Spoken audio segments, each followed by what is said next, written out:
komme zu einer Bergtour im Kerngebiet der Hohen Tauern.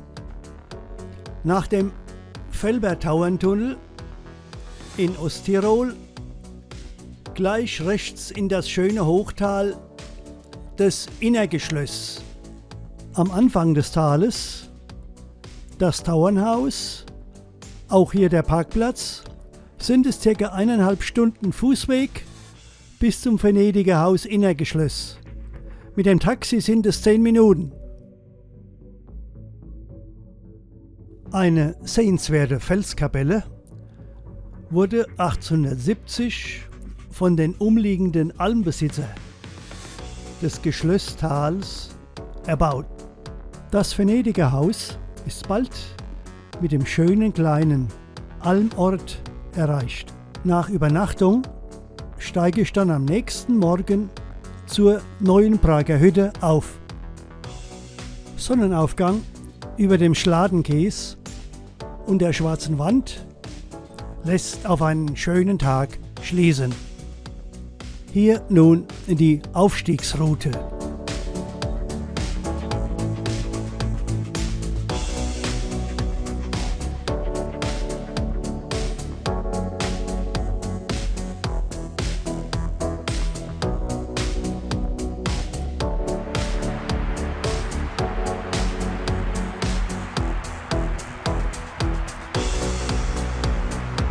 So, hier haben wir den Talschluss von Innergeschlöss beim Aufstieg zur neuen Prager Hütte.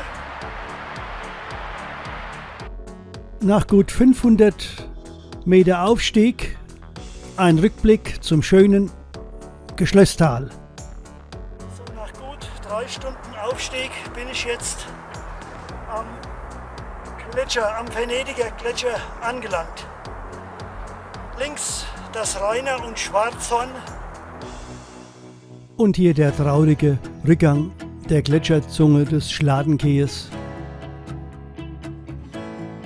Auf einem Umweg erreiche ich noch das Auge Gottes, ein kleiner Tümpel mit einer Insel, die mit Wollgras bedeckt ist.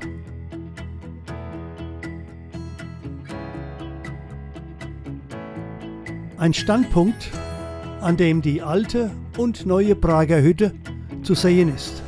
Und weiter unten der Wasserfall vom Gletscherbach des Schladenkees. Jetzt ist noch mal eine halbe Stunde bis zur alten Prager Hütte. So, die alte Prager Hütte habe ich erreicht. Nach ca. 3,5 Stunden Aufstieg. 1872 von der Sektion Prag erbaut, durch Lawine zerstört. 1877 Neubau für 45 Personen. Unterhalt und Instandsetzungen waren so hoch, dass 2009 keine Betriebserlaubnis mehr genehmigt wurde. 2011 unter Denkmalschutz gestellt und 2017 bis 2019 anhand alter Pläne in den Urzustand versetzt und zum höchstgelegenen Museum Österreichs umgebaut.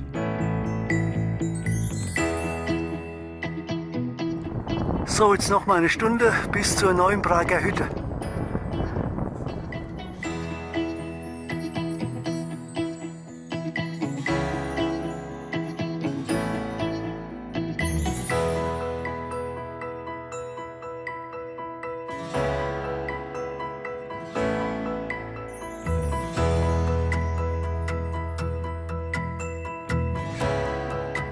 Nach knapp 6 Stunden mit Umweg zum sogenannten Auge Gottes bin ich nun auf der knapp 2800 Meter hohen neuen Prager Hütte angekommen. Und das Panorama von rechts, der Kleinvenediger, das Schladenkies, die schwarze Wand, der hohe Zaun und die Kristallwand links.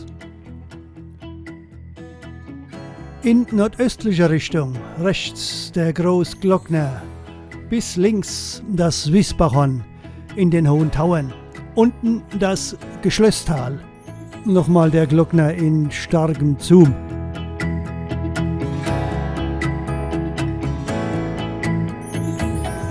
Die Aufstiegsrouten zum 3657 Meter hohen Groß-Venediger. Hier von der neuen Prager Hütte. Nach dem Völsköpfel beginnt der Gletscher, rechts der Klein-Venediger.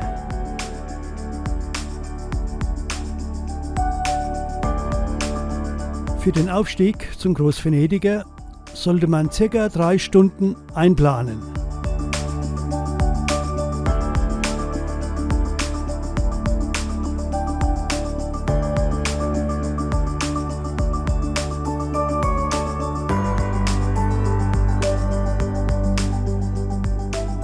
Die Besteigung des Groß-Venedigers in den 90er Jahren vom Devereggenhaus.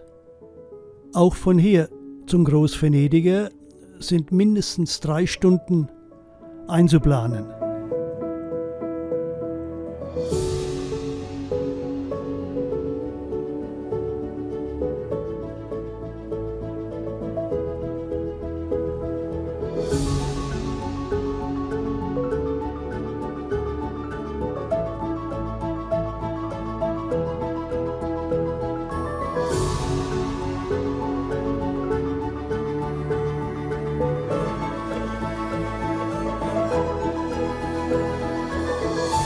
Na denn, zum Wohl auf den Groß-Venediger.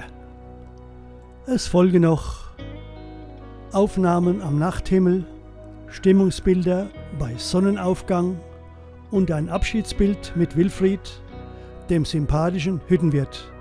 Endet die Tour.